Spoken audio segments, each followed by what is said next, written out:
ओम वासुदेवाय नमः। आप सभी का मेरे YouTube चैनल पर स्वागत है। मैं आप लोगों को कार्तिक माह के महात्म्य के सुना रही हूँ। पिछले वीडियो में मैंने आप लोग कार्तिक माह के महात्म्य के पहले अध्याय को सुनाया था।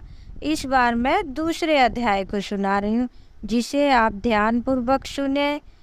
सिमरन चरण गुरुदेव के लिखो शब्द अनूप, कृपा करे भगवान सतचित आनंद स्वरूप। भगवान श्री कृष्ण आगे बोले, हे प्रिय, जब गुणवती को राक्षस द्वारा अपने पति एवं पिता के मारे जाने का समाचार मिला तो वह विलाप करने लगी।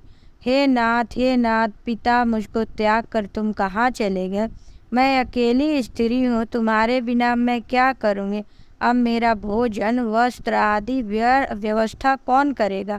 घर में प्रेम पूर्वक मेरा पालन पोषण कौन करेगा? मैं कुछ भी नहीं कर सकती। मुझे विधवा की रक्षा कौन करेगा? मैं कहाँ जाऊँगी? मेरे पास तो अब कोई ठिकाना भी नहीं रहा।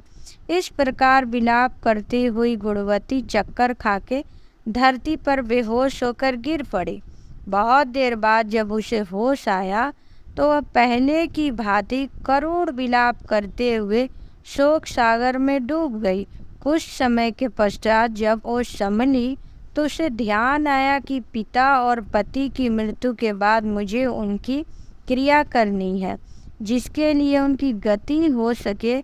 इसीलिए उसने अपने घर का सामान बेच दिया और उससे प्राप्त धन से उसने पिता और पति का श्राद्ध कर्म किया।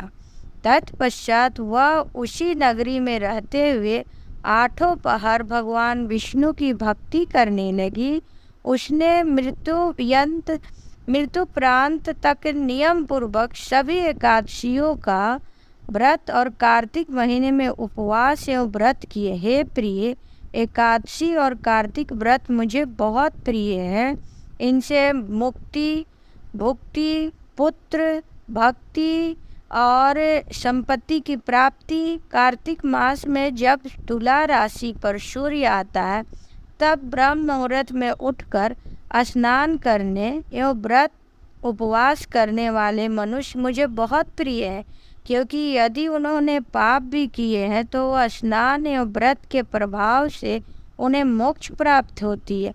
कार्तिक में स्नान, जागरण, दीपदान तथा तुलसी के पौधों की रक्षा करने वाले मनुष्य साक्षात भगवान विष्णु के समान ही कार्तिक मास में मंदिर में झाड़ू लगाने वाले, स्वास्तिक बनाने वाले तथा भगवान विष्णु की पूजा करने वाले मनुष्य जन्म मरण के चक्कर से छूट जाते हैं। यह सुनकर गुणवती भी प्रतिवर्ष श्रद्धापूर्वक कार्तिक का व्रत और भगवान विष्णु की पूजा करने लगी। प्रिय, एक बार उसे ज्वर हो गया और वो बहुत कमज़ोर हो गई। फिर भी उसने किसी भी प्रकार गंगा स्नान को चली जाया करती थी। गंगा तक वह पहुंच गई, परंतु शीत के कारण वह बुरी तरह कांपने लगी। इस कारण वह स्थिर हो गई। तब भगवान विष्णु ने दूत को मेरे धाम में ले आए। तत्पश्चात ब्राह्मण आदि देवताओं की प्रार्थना पर जब मैंने कृष्ण का अवतार लिया तो मेरे गण भी मेरे साथ इसी पृथ्वी पे आए। जो इस प्रकार या इस समय यादो है, तुम्हारे पिता पूर्व जन्म में देव शर्मा थे तो इस समय वो सत्राजित है।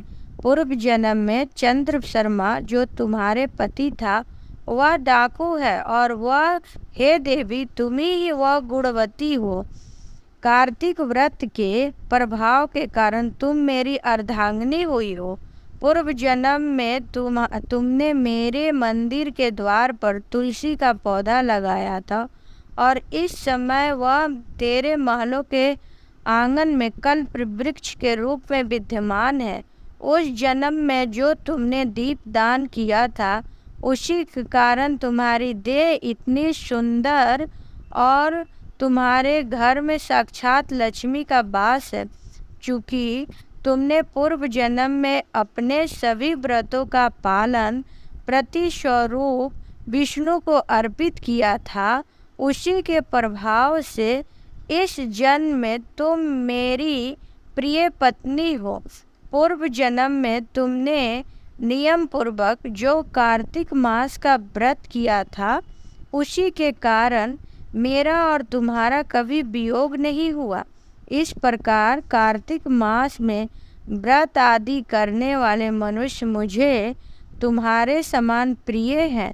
तुम दूसरे जप तप ज्ञान दान आदि करने से प्राप्त फल कार्तिक मास में किए गए व्रत फल में बहुत थोड़ा होता है, अर्थात कार्तिक मास में व्रतों का 16वां भाग भी नहीं होता है। इस प्रकार सत्यभामा भगवान श्री कृष्ण के मुख से अपने पूर्व जन्म का पुण्य के प्रभाव को सुनकर प्रसन्न हो गई। इस प्रकार मैंने आप लोग को कार्तिक माह के महात्म की दूसरी अध्याय की कथा मैंने आप लोग को सुनाई। यह कैसी लगी आप लोग कमेंट बॉक्स में बताएं। मेरे चैनल को लाइक करें, सब्सक्राइब करें। और मैं फिर ये बात कहती हूँ, कोई भी पूजा पाठ, कोई भी नियम धर्म हमारे जब पूर्वज ये बनाए थे तो उस समय के अनुसार, उस समय के जीवन शैली के अनुसार ये सब बना था। आज के समय में कोई चाहे तुलसी जी की परिक्रमा करे तो हम नहीं कर सकते, क्योंकि अगर हम फ्लैट में रह रहे हैं तो हम खिड़की में बालकनी में तुलसी जी को रखते तो हम मनन परिक्रमा कर सकते। इसलिए इसमें दुखी होने की बात नहीं है कि हम कार्तिक मास में तुलसी जी का परिक्रमा नहीं कर सकते। हम तुलसी जी के पास घी का दीपक जलाएं और मनन उनकी परिक्रमा करें। आप लोग मेरी कहानी सुने। ओम वासुदेवाय।